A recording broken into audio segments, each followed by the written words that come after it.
को या मुसलसल वही जो मुझे बात टीवी पे कहना नहीं चाहिए कि मुसलसल बोल बच्चन ही सामने आ रहे हैं रिजवान की जानिब से, कभी कुछ कभी कुछ कभी कुछ, क्रिकेट नज़र नहीं आ रही है। कि अब उन्होंने ये कहा कि जी हम जो है वो पेशावर ज़ल्मी के लिए हम जो है वो दुआ करेंगे कि वो आगे के राउंड में पहुंच जाए। आज तो शायद दवा भी कर दी उन्होंने। बिल्कुल अली, और मसला इनका यही है ना कि यार आपके पास क्रिकेट पूरी है और आपकी कमज़ोरियाँ उसमें नज़र आती हैं। आप कमज़ोरियाँ ही निकाल के बताते हैं ना। आप सवाल तो कमज़ोरी पे बनता है ना, आपकी फेलियर पे तो नहीं बनता ना सवाल। सबको पता चल जाएगा फेलियर है, मगर जब कमज़ोरी की तरफ इशारा करो ना तो ये अदर देन क्रिकेट बातें करते हैं। और वो उसकी लंबी मिसालें मैं आपको दे चुका हूँ कि ये हमेशा लोगों को भटकाने की कोशिश करते हैं। वो समझते हैं कि ये आदमी बस ऐसी बेकारी में हमें देख रहा है, ये इसका सवाल का कोई हक नहीं है। लेकिन इसमें थोड़े मैं आपको इसमें थोड़ा रोकता हूँ कि इसमें इन जैसे लोगों का बहुत बड़ा हाथ है कि जिन्होंने चाहे कोई माने या ना माने, जो कौम की आंखें जो खोली हैं, जो गफलत में इस वक्त लोग अंधा सपोर्ट करते थे अपने प्लेयर्स को, उसमें इनका और हम जैसे थोड़े बहुत लोगों का बहुत बड़ा इसमें हाथ है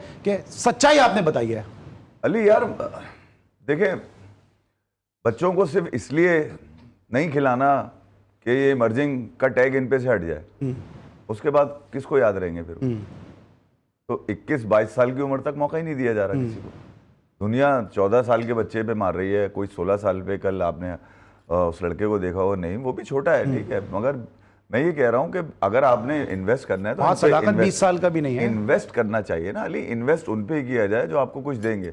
अब ये इन पे इन्वेस्ट भी नहीं हो रहा, ठीक है, फिर ये इधर उधर से फ्रेंचाइज पकड़ के देंगे। मुल्तान का कुछ नहीं गया अली इस मर्तबा। आज ये जो सीजन है मुल्तान का, ऐसा लगा कि बंदर के हाथ में नारियल है या बंदर के हाथ में माचिस है, ये वाली इनकी मिसाल चल रही थी। मतलब अजीब ही इनके चेयरमैन से लेके, इनके ओनर से लेके, इनके नीचे तक। और फिर रिजवान के हाथों में, इस रिजवान गिरा है, मुल्तान नहीं गिरा। मैं आपको फिर कह रहा हूँ, मुल्तान फिर खड़ा हो जाएगा, मगर गिरा रिजवान है। इसने पूरी ट्राइयां मारी हैं, पूरी ट्राइयां मारी है, हर तरह से ट्राइयां मारी हैं फ्रॉम द वेरी स्टार्ट।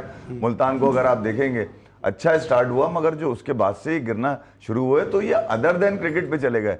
वरना अगर जीत रहे थे तो इंशाल्लाह माशाल्लाह अल्हम्दुलिल्लाह बस ये वाले गेम उतार रहे थे और कुछ भी नहीं कर रहे थे। तो जो एलिमेंट है इसके अंदर, अली तरीन को देखना पड़ेगा कि आपने क्रिकेट को अगर फोकस रखा हुआ है तो फिर आपने वही लोग अपने पास रखने जो क्रिकेट की लॉजिक रखते हैं अपने पास। फेलियर आएंगे कोई बात नहीं यार, आपकी कमजोरियां भी नजर आएंगी, मगर कम से कम शाहिद अजीज है जैसे आज बच्चा, वो आप दूसरे का आपने कामरान गुलाम को साथ पे कह रहे हैं, जिसने आपके तारे दिखा दिए थे साउथ अफ्रीका में। अगर वो तेज तरीन 50 ना होते तो मैच भी आपके हाथ में ना आता। तो मैं ये कह रहा हूं कि जहां पर उसको रेगुलर करना था, जहां पे आपने कॉन्फिडेंस देना था, वहां से गिराया, पर इतना नीचे गिरा दिया कि फ्रेंचाइज भी समझ रही है 2 टके का खिलाड़ी है, चल जाएगा तो सही है, हमारे पास